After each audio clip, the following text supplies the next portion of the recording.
Shower the rose petals, shower the rose petals, shower the rose petals, shower the rose petals. Lord of the universe is walking towards us. Lord of the universe is walking towards us.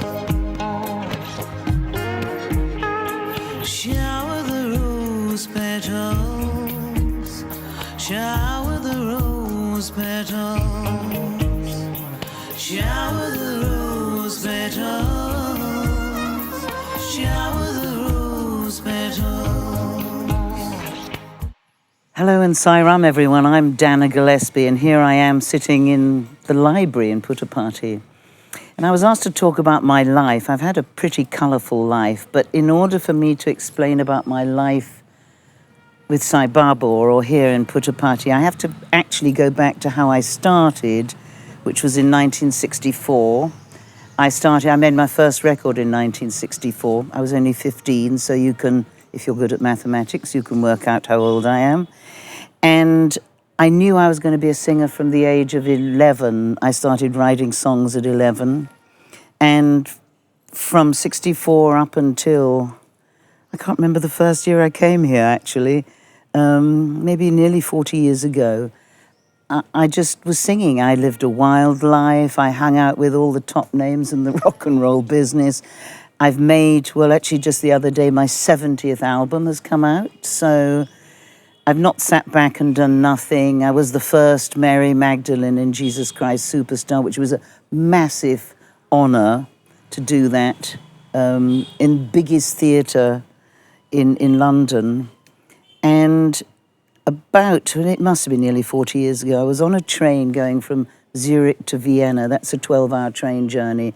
And I had nothing to read. And a good Indian friend of mine, she was actually going to publish a book on Sai Baba called Man of Miracles, but publish it in England with bigger print because the Indian version was very small print and you need a magnifying glass when you're older to read it. So she said, I've only got this Indian book, but there's some writing in the side of the book, but you can take it with you and read it, and maybe it's something to interest you in 12 hours. And I remember thinking, this book, I can read this in 2 seconds. I get on the train, open the book, this Man of Miracles by Howard Murfitt. And by the way, this book has changed a lot of people's lives, but it totally revolutionized my life. I open it up, and on page 1, already my palms were sweaty. I knew that something special was in this book, and I read it so slowly, I devoured every word. And by the time I got to Vienna 12 hours later, I'd finished the book, and I thought, right, I'm off to India. And I did something I never do, which is to go to a place when I don't have a gig, a concert. So 3 weeks later, I leapt on a plane, and I had this feeling, even going to get the visa, I could feel Sai Baba pulling me like a fisherman. He'd thrown out the fishing rod, and he was hauling me in, so that when I arrived, I was sure he was going to say to me, hello, I've been waiting for you. You know, you've come. I felt like the chosen one. What an idiot. What an ego. I arrived, didn't know where I was going to sleep, didn't know anything, wandered around like a lunatic, and he ignored me. And not only that, he ignored me for 12 years. I slept in the sheds. I mean, interesting things happen, though. You never forget the friends you stay with in the sheds. And, I mean, I remember one time I'd arrived in Puttaparthi, and somewhere between leaving Whitefields and Puttaparthi, in those days it would take maybe 4 or 5 hours in a bouncing, marvellous ambassador car. Now everyone wants this modern stuff. Bring me a nice old-fashioned ambassador. It's sort of what we in Britain call the Rolls Royce of cars. So I arrived, and I realised that somehow along the line my ticket and passport was missing. And this is the one thing you don't want to lose in India. You could lose your money, you could maybe get that back. You do not want to lose your ticket and passport. And I tried to register at Puttaparthi, which of course is Sai Baba's place. And I got shouted at by the accommodation men, you can't come in here with no passport. They said, go to the police round the corner. And that's one thing you don't want to do either. So I thought, oh, what am I going to do? And I was absolutely distraught because I'm one of those people that never loses anything. And some Austrians behind me, because I go a lot to Austria, and they knew me, and they said, well, you can come in the shed with us. But so I was all flustered, didn't know where I didn't even have a bedroll. I just plonked down. I had no mosquito netting. Everyone else was organised, had hangings, and all I can think of is, oh my God, I've landed up in this place with no ticket and passport. And in the middle of the night, I'm thinking, right, I'm ready to do Omkar. In those days, and you could go round and you could do the Omkar in the early morning. So I got up thinking it must be 5 o'clock, and I had no torch. I couldn't see anything. I rushed out, and I get to the back where normally people would line up. And instead there was just a sort of an old crone covered in what looked like rags, sleeping outside the door. There was nobody there. And I realised I'd arrived at 3 in the morning. Nobody was there. And I thought, what am I going to do? So I plonked myself down next to this elderly lady who was asleep. And I'm sitting there with my hand like this. And I'm thinking, what am I going to do? And I had my head in my hand. And at that moment, out of nowhere, a jasmine flower plopped. I heard an actual plop sound, and it landed in my hand. There was no wind. There was no flowers anywhere. And I looked, I thought, he's gonna help me. This is going to be fine. He's going to save me. So I saved this jasmine flower, go into darshan, of course, which is when Sai Baba comes walking past.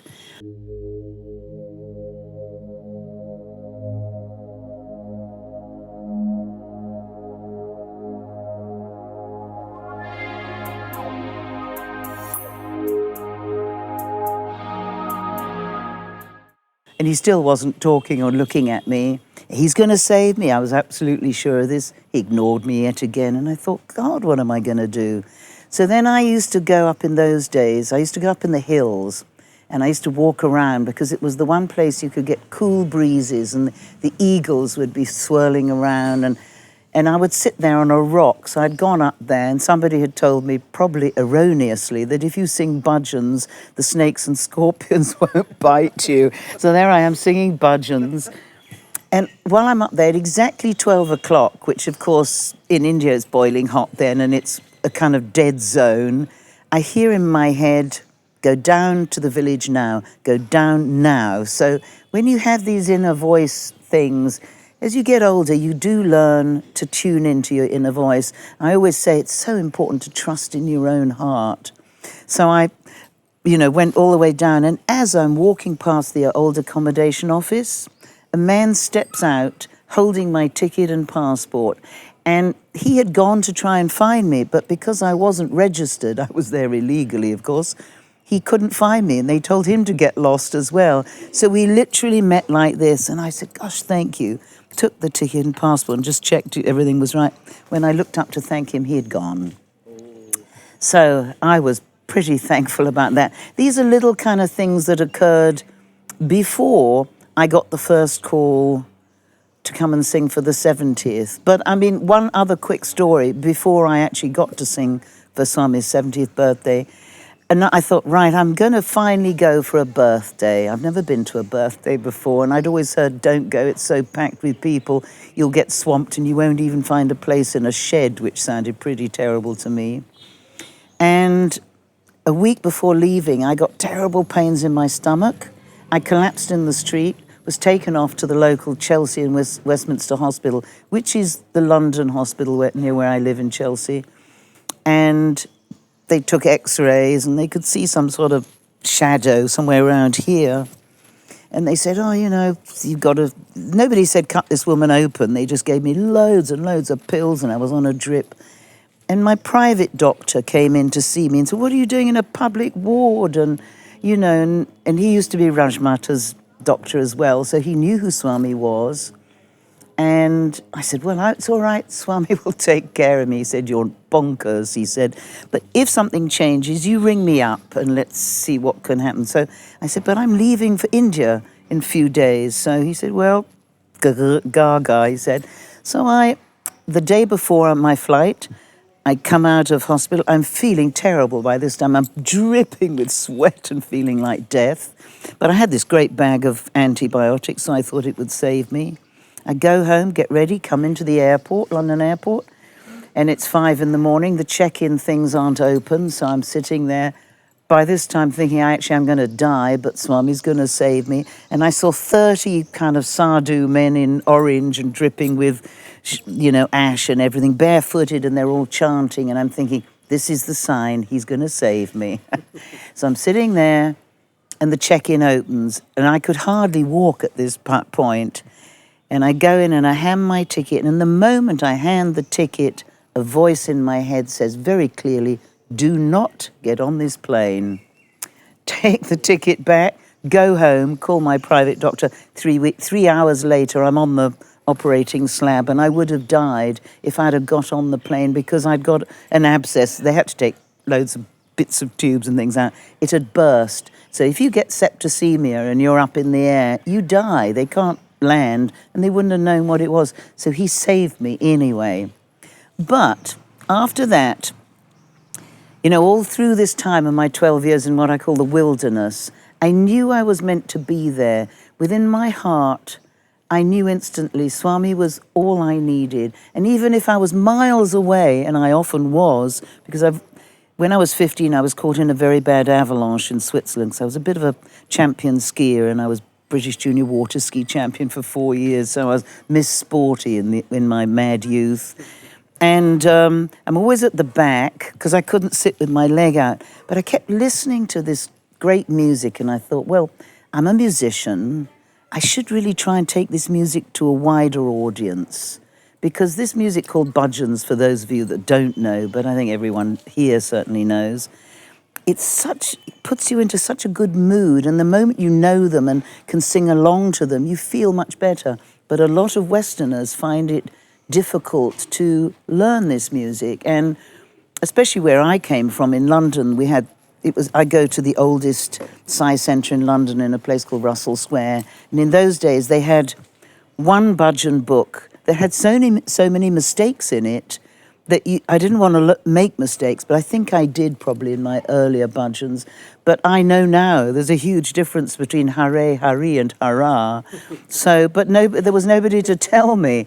So and the other thing is, in this one bhajan book, they had a list of instructions. It was like the 10 Commandments, things you cannot do during bhajans. And I look at these things, and one of them was, do not move when the bhajans are going on. You're not meant to sway. Now, if anyone has since seen me when I've sung for Swami, I'm up there and I'm swinging away, because when the music starts, I cannot sit still. And I thought probably everyone would hate me for doing this. But then one time Swami came out on the veranda and he went, look at Dana, she's always going like this. And he did me better than me. So ever since then, I kind of got away with it. I don't think anyone can realize how primitive is not the right word, but simple life was in the early days. And people weren't exposed to television, and they certainly weren't exposed to overweight, red-headed musicians that are going like this on stage. So it was a bit of a shock. Anyway, I thought, well, these bhajans, I'm gonna make them really good and westerny and trancey and groovy, but clearly sung so that a Westerner can learn the words.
Ishwara hai,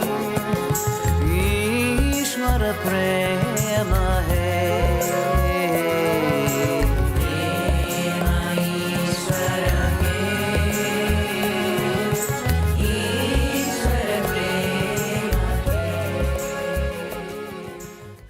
And I had like the second guitarist from Pink Floyd, lovely Tim Rennick. I had great musicians that came in and helped. They're not devotees, but they were quite happy to just play along. And I thought, how can I get this to Swami?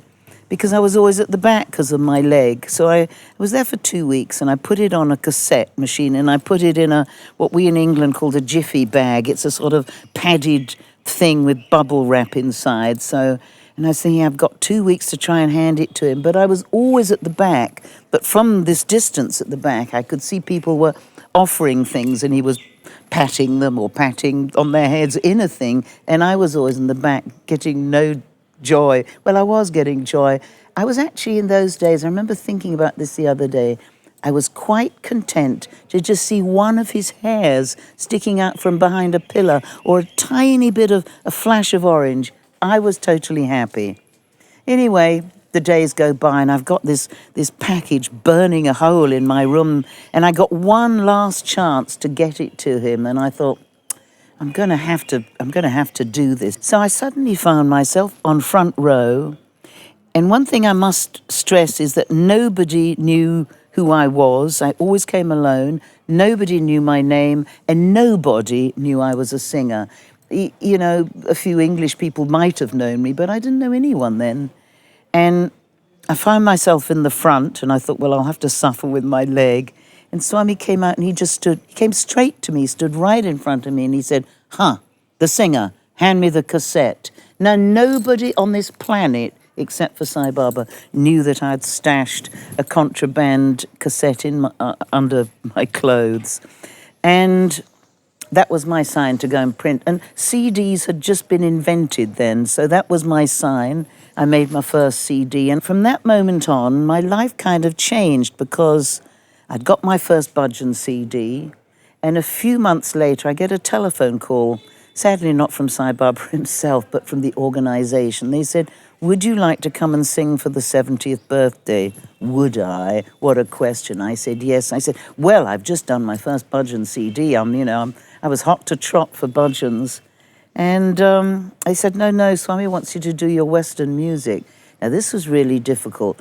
Blues musicians, I'd never heard blues here, ever. In fact, it was quite difficult to even get a drum kit.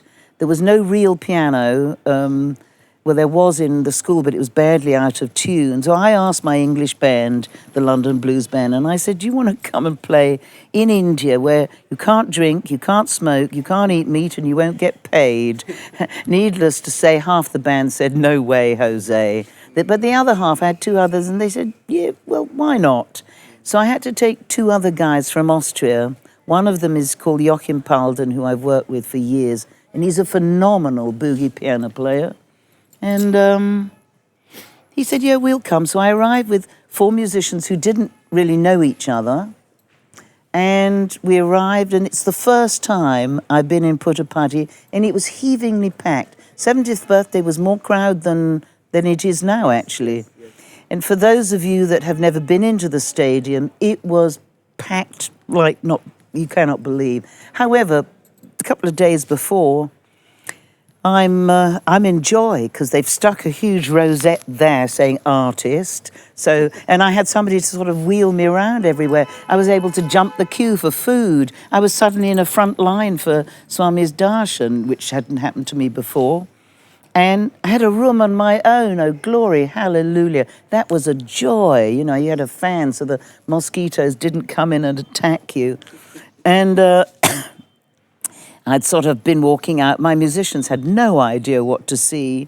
In fact, though I must say, Joachim Palden, my piano player, has since been here a few times, and his twins were born on the 23rd of November, Swami's birthday, which he's not. He says, I'm not a devotee, but he's a natural good man, and that makes a difference. So, a couple of days before the big 70th, and they had posters everywhere, remember, with all kind of huge names from India, all Indian musicians, and at the bottom it said, Dana Gillespie, London. And probably everyone was thinking, who on earth is that? And I didn't know which day I was going to be on, but I remember thinking, having seen some Japanese devotees walking around with a mask, I remember thinking, I'm not going round walking with a mask. I'm not going to look ridiculous. And about an hour later, I got hit with the worst flu and dripping nose, and I was completely voiceless. But I couldn't tell my musicians because I didn't want to freak them out. So I just walked around thinking, my God, I'm again pouring with sweat. What am I going to do? So the day of the concert, for some reason, they put me on the 23rd, the final big day, and I was probably the least well-known of anyone there, but Swami knows what he's doing. All the musicians were sort of at the side area, because in the stadium there's this thing called the Shanti Vedika, where Swami would sit, and then the musicians would come out of a huge sun, and we'd step out and do our thing, and they had all the famous cricketers and, famous bigwigs announcing us. And I'm there thinking, I have no voice and I can't even whisper. I literally couldn't say one word. And Swami's sitting over on the side, and I look over to him, and he's quite a distance. And I say to him, Swami, you've got me in this mess. You must help me. And if you're going to help me, just please look at me once. And he just went like that, looked at me, and then looked back. And I thought, oh, I don't know what that means. But suddenly 2 seconds later, somebody I didn't know came up and said, I think I should give you 5 cloves to suck, which I threw them straight in my mouth. And then another guy came up and said, my father's a singer. I think you should just have some vibhuti, his grey ash. So I threw that in my mouth. And then I noticed there was a huge group of children who all made up, ready to go on and do their thing. And they were suddenly cancelled. Timings, they were cancelled, and you could see them running around with mascara everywhere. This has been a very good lesson to me, because you can prepare yourself, you can think you're going to perform, and at the last minute, Swami can change his mind. And it could have happened to me, but it didn't. So I step out onto the stage, and I open my mouth. I cannot say that 100% voice came up. I probably had 60%. Joachim, the piano player, only played real piano. So we had this huge grand piano, God knows how they lifted it up, onto the stage. It had been the day before so out of tune, and Joachim had bought a tuning fork, and it was still out of tune. But by the end of our gig, somehow it was all in tune. But one leg was missing, so they had it on bricks. I mean, it was chaos. Anyway, but those were the glorious old days, because I suppose from where I sit now today, that's 25 years ago, sort of. So we did the gig, and I had a problem, because blues music is often quite racy lyrics. It's music from the 20s, 30s, and 40s, and you have to remember that all Western music is based on blues. You wouldn't have your rock and roll or your jive and your jazz or anything without blues. And it's music that people used to sing when they had pain. If you were a slave 100 years ago in a sugarcane field or something, you only had your voice. You had music to lift up your soul. So people often think, and it's wrong thoughts, that blues is depressing stuff. Blues is about joy. If you've been cheated on, or your man has walked out, or you're hungry, or you've drunk too much, all basic life stories would go into these songs. And so it's a very real kind of music, which attracted me from the age of 11. And I know that nobody in Puttaparthi had heard the blues before. But Swami, I think, must have wanted me to take a wider message through. So I had a problem, because none of my lyrics were suitable to perform in front of Swami. I mean, absolutely not. The grooves and the style, yes.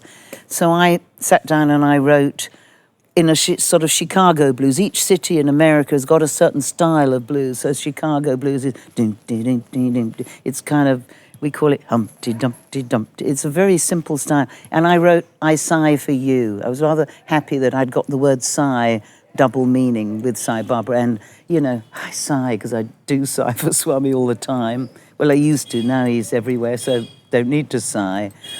But then I used to do a boogie thing, which had a rather irreligious title called Come On If You're Coming. I changed it to Happy Birthday Baba, because nobody ever sang happy birthday songs like that. I'd never heard it before.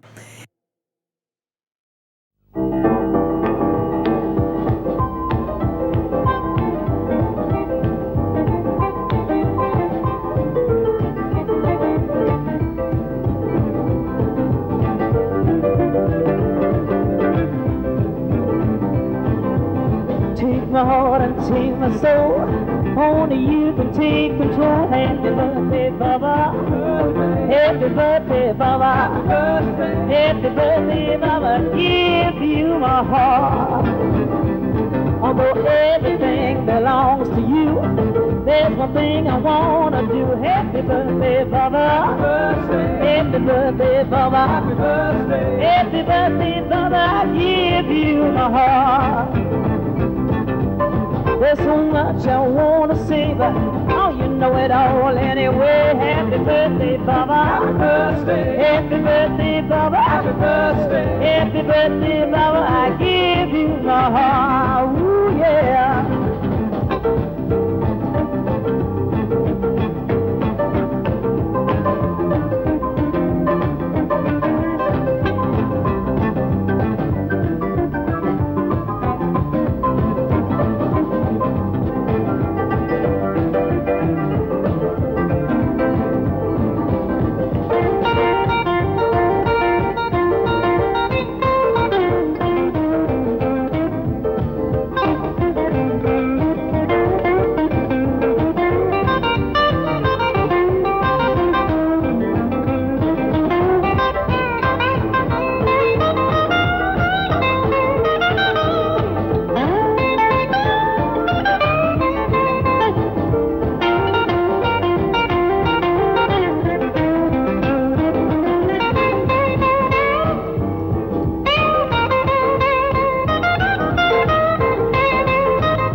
And then I did a slow blues, and I called it Big Daddy Blues, because I used to call him Big Daddy when people who didn't know who Swami was, and it was new in my life, I would say, oh, I'm just going off to see Big Daddy. They probably thought I was going somewhere completely different, but I knew what I was doing. I mean, everything I've always done has been, I consider, in a kind of purity. It may be misconstrued with others, but that's their problem, not mine. So when the show bit was over, and the other thing is, I forgot to mention the important bit, the moment we started with our first chord, Swami, who'd been sitting on a chair, got up and he got onto the jewel, the swing, for those that don't know, and he's sitting happily listening to this blues, swinging away, while 99.9% of the audience were going, what is this dreadful Indian music? We want sitars, we want holy stuff, and you've got all this Indian stuff, this rocking stuff going on. The whole thing was over, and I went to thank the sound people, because actually sound people are probably one of the most important people you can have when you're doing gigs. And it was a sound company called Davis, and I knew them from India. So I'm thanking them, and all my musicians had dumped their drumsticks and bits and bobs and guitar and strings and things onto my stuff, and they'd gone off to have a good time. And I turned round, having talked to the sound people, and the whole stadium was completely empty. Everything was deserted. I was alone with all this stuff to carry. My shoe had just broken. My leg was in agony because I'd been standing for hours. And I remember carrying all their gear, this clobber, through the village, thinking, one moment you can be up there singing for God, and the next moment you can be down there. I might as well have been cleaning the lavatories, actually, cuddling, taking this stuff and in agony with my leg. That was a very good lesson. Equilibrium is very important in life. So I'd been told, don't worry, Swami always sees the artist the next day. You're bound to be seen. So I was all ready for this. My musicians had said, we're not hanging around. And they'd leapt in a taxi where they'd called for a taxi 3 times. It didn't turn up. And I said, please stay. They didn't listen to me. They leapt in on the 4th taxi. They leapt in, which killed a dog on the way. And they landed up in Bangalore in a room loaded with rats. That'll show them. So the next morning, with my nice artist badge, I'm seated, there's all the artists are lined up in front, so you're in full view of everyone. And I'm sitting there, and Swami comes out and he chooses everyone, go. He gets to me, he ignores me, picks everyone else. Every single person was chosen to go in except for me. And every time I tell this story, I almost can taste the blood in my mouth because I had to chew on my gums to not cry. You know, Swami, what had I done? Had I sung the wrong music? You wanted Western music. What had gone wrong? I was absolutely covered with torment and embarrassment because suddenly I'm on my own sitting out there and they've all gone. And my mother had always taught me, you must be gracious in life, even when something has gone wrong. Smile and try and look as if you don't care. So I chewed on my gums, stood up, held my head up high, walked back to my room and fell upon my pillow and howled. I howled, Swami, how could you do this? And the next day, of course, I was leaving. Swami didn't look at me again then either. That didn't matter. I'd done what I thought was my best, but I was aware that most of the Indians hated my music. And some of the students have since come up to me and they said, well, now they're all married and some of them have got children, but they said, you know, we hated the music too, or we didn't understand it. The Westerners all said, wow, thank you, Swami. But it's just because blues had never come to this country. And so that was a pretty amazing, that was the 70th. And from that moment on, a few months later, I came back, I think it was Shivaratri. Swami called me in, I think basically just to satisfy my desire to see what the room was like. When you've seen people going in all the time, I just want, what's in there, Swami? Now I know that interview is far better than interview. But, I just wanted to see for myself.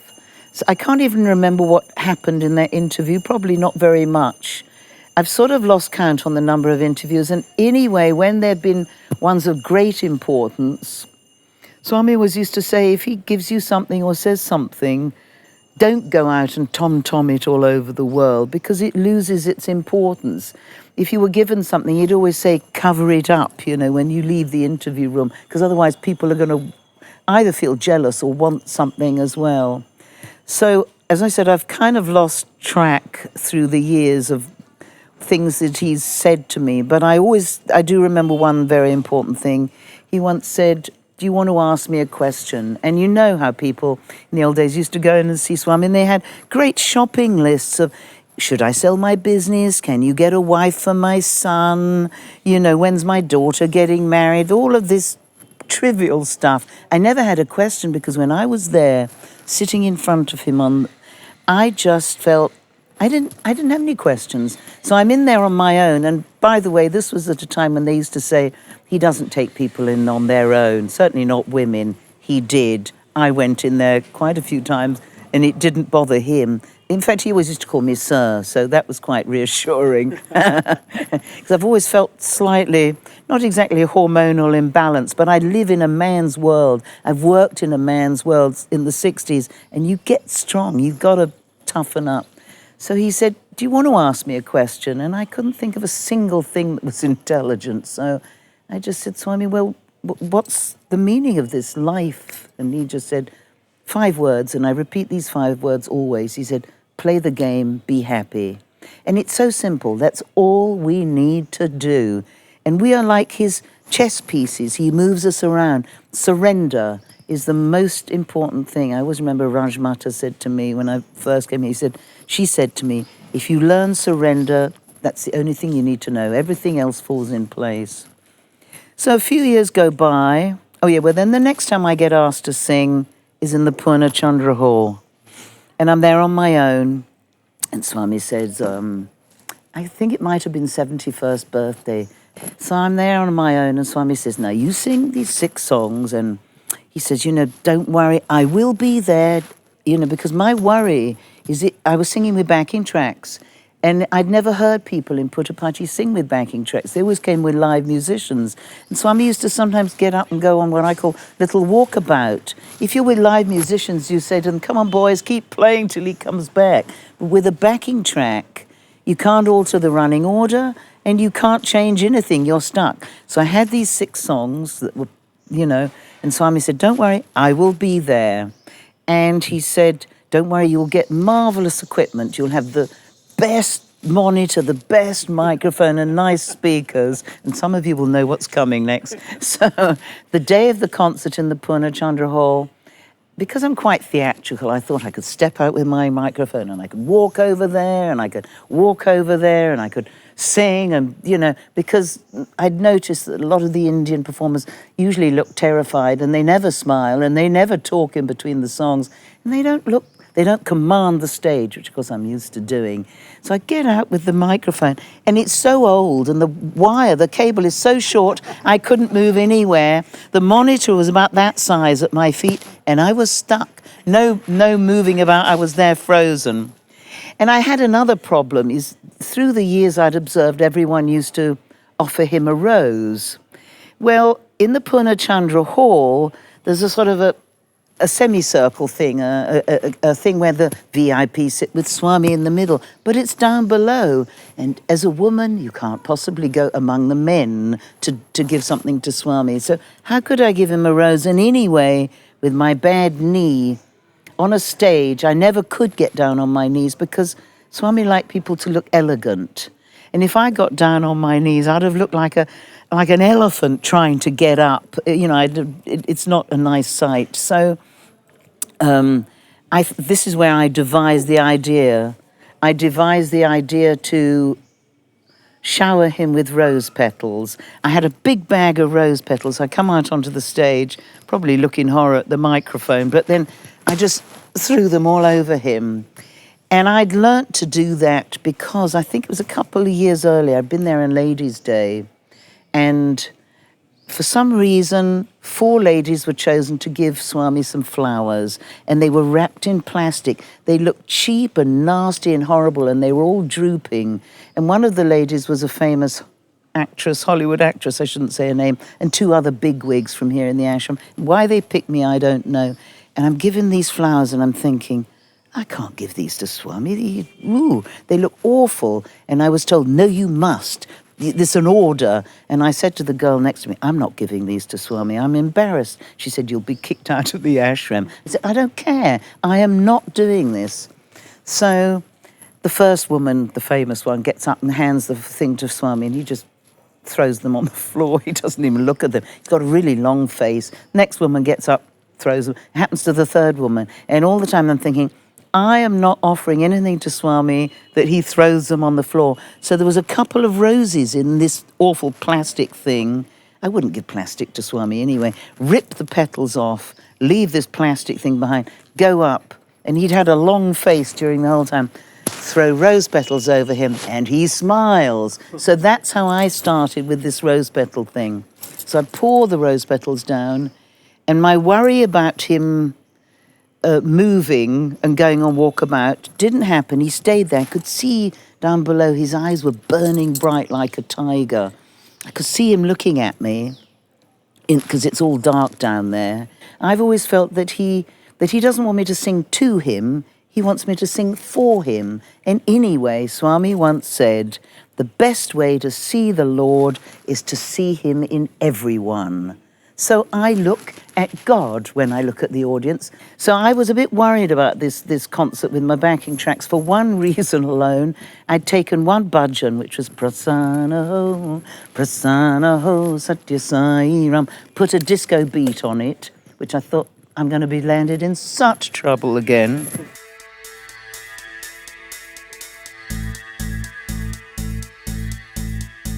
Prasanna Ho, Prasanna Ho, Prasanna Ho, Satya Sai Ram. Prasanna Ho, Prasanna Ho, Prasanna Ho, Satya Sai Ram. Kripa karo, Prabhu, Kripa karo, Prabhu, Kripa karo, Satya Sai Ram. Kripa karo, Prabhu, Kripa karo, Prabhu, Kripa karo, Satya Sai Ram. Daya karo, Baba, Daya karo, Baba, Daya karo, Satya Sai Ram. Daya karo, Baba, Daya karo, Baba, Daya karo, Satya Sai Ram.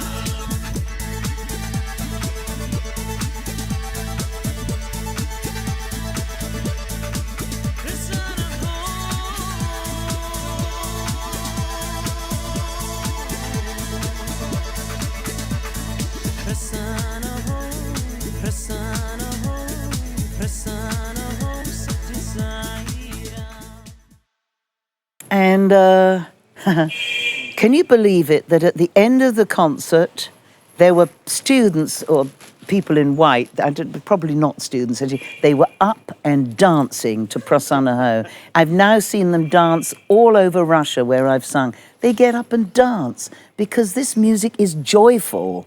And then at the end of the concert, he came up and he gave me this little thing, which is here. This was the first thing he ever gave me. Since then, actually, he's decked me out like a Christmas tree. It always makes me laugh. I mean, I'm a blues singer, but he's got a sense of humor as well. So he put this over my head, and I go back to the room, thankful that I've done I hope a good job. And the next day, Anil Kumar, who everyone here would know is, Swami would translate and he would speak in English. Anil Kumar, who's never spoken to me before or really since. And anyway, when he does announce my name, he always calls me Gillespie rather than Gillespie.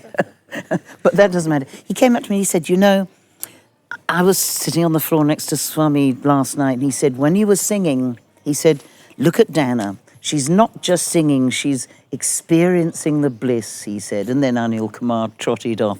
And I walked to my... What Swami told him. Yeah. So the Swami had said, look at Dana, she's experiencing the bliss. And I'm thinking, bliss? This is not so. When I have sung for Swami, it is not a state of bliss. It is, I'm a professional. So usually I'm thinking, what's the next verse? Is my makeup dripping? Is my sari still on? That's always a concern. Or, what's happening? Because I'm thinking about my work.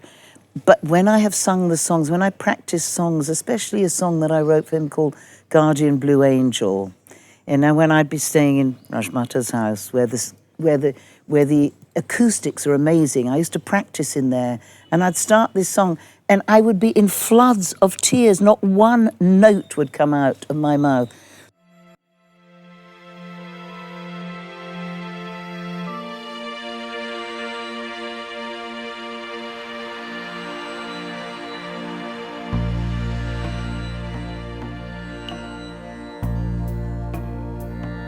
Oh, guardian blue angel, spread your wings over this weary child, so safe and sound. I'm tired of running wild. There's been so many times when you've saved me from the lion's jaw, saved me from myself. You opened up the door. Guardian blue angel, teach me how to fly. Take this fallen angel back to the sky. Take this broken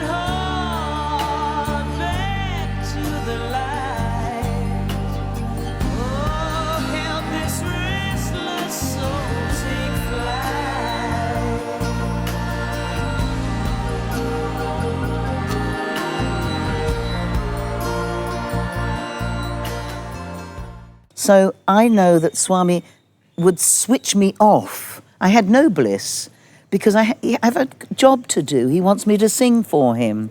So I don't know why he said that, but yet again, another sense of humor. So I don't have bliss when I've sung for him. I'm thinking how I can do the best job for him. And I still do that now. I mean, it's lovely to sing in the Cycle Hall when you've got your bare feet and you're walking across the marble. Even now, I like to walk all around, even over to the men's side. Some of them look a bit worried and nervous, but that's their problem, because I don't see any difference between men and women. Everything's the same to me. I see life in notes, musical notes. I think it might be a form of what we in England call Asperger's disease. You're not quite normal, but I've always heard music going on the whole time. And I'm happy, so that's how I do things. Well, it's bliss for everyone who listens to you. This next song is written by Nirmal Udas, who's the brother of Pankaj Udas. And again, some of my favorite Sufi writers are where I've taken the bits that are spoken, like Chisti, Hafiz, Hujwiri, and Rabia.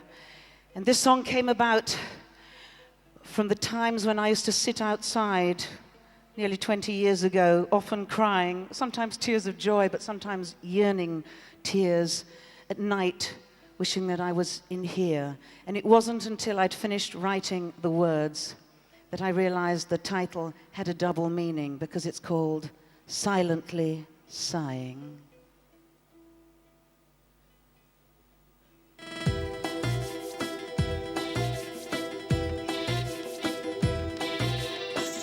The stars are shining, all eyes are closed in sleep. Each lover is now alone with his beloved, and so here too am I. For in your hands I stand alone, alone with you.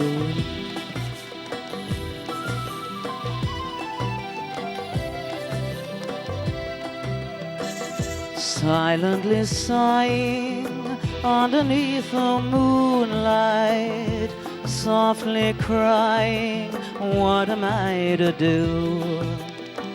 Silently sighing, wondering if this night you will make my dream come true. To bless me with love so I may adore you. Bless me to do what's right and be true.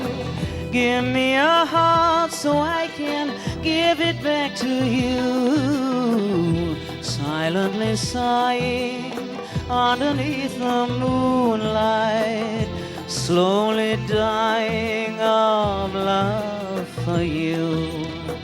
Then a voice whispered, light the lamp of love in the inner chamber of your being. For there you will hear the finest of music, and you will meet the beloved.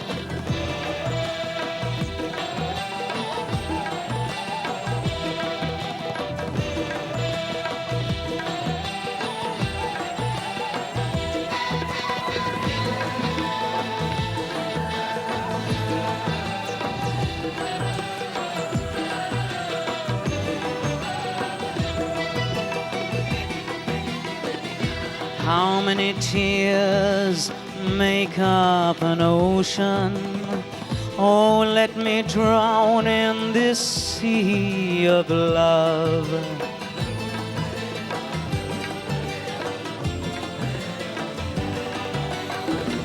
Deep in my heart, this burning emotion shines as bright as the stars shine above. The flame within, now it won't rest easy. Only your love can set me free. So bless me with love so I may adore you. Bless me to do what's right and be true. Give me a heart so I can give it back to you. Silently sighing underneath the moonlight, slowly dying of love for you. The heart of a lover is the furnace of the fire of love, and whatever impure enters, his heart is burnt to ashes, for there is no fire stronger than the fire of love.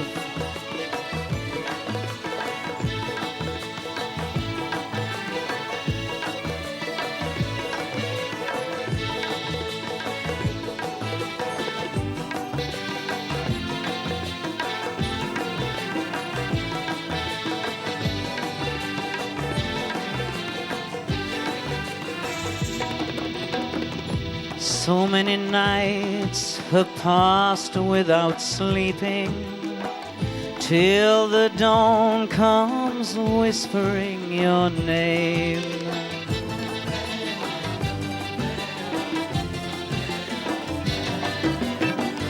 Long are the days that leave me weeping. I know I've only myself to blame.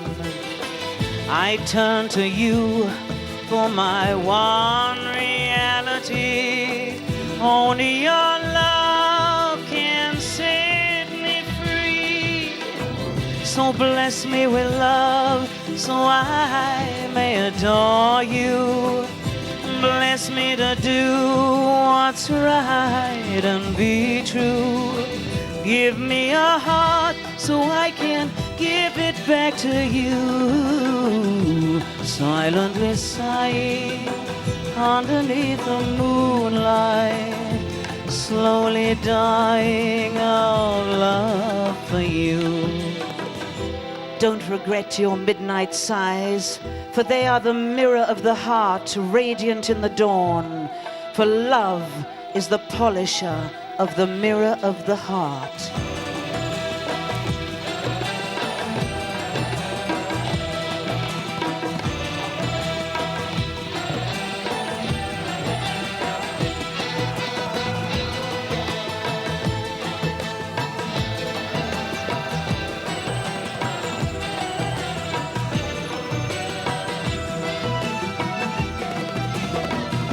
Open my heart like a lotus flower. Take me, shape me, and make me your own.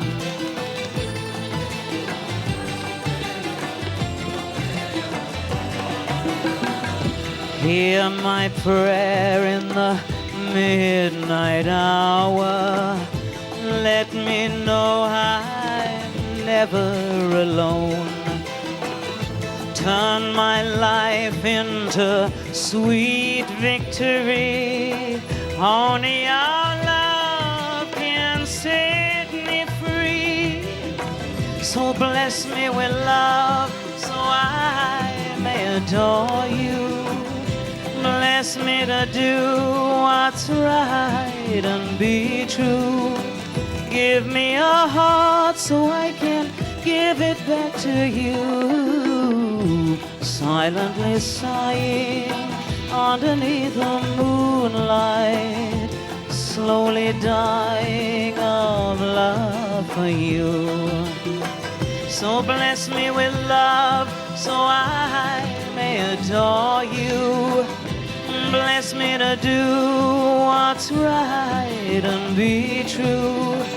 Give me a heart so I can give it back to you. Silently sighing underneath the moonlight, slowly dying of love for you. Silently sighing underneath the moonlight, slowly dying of love for you.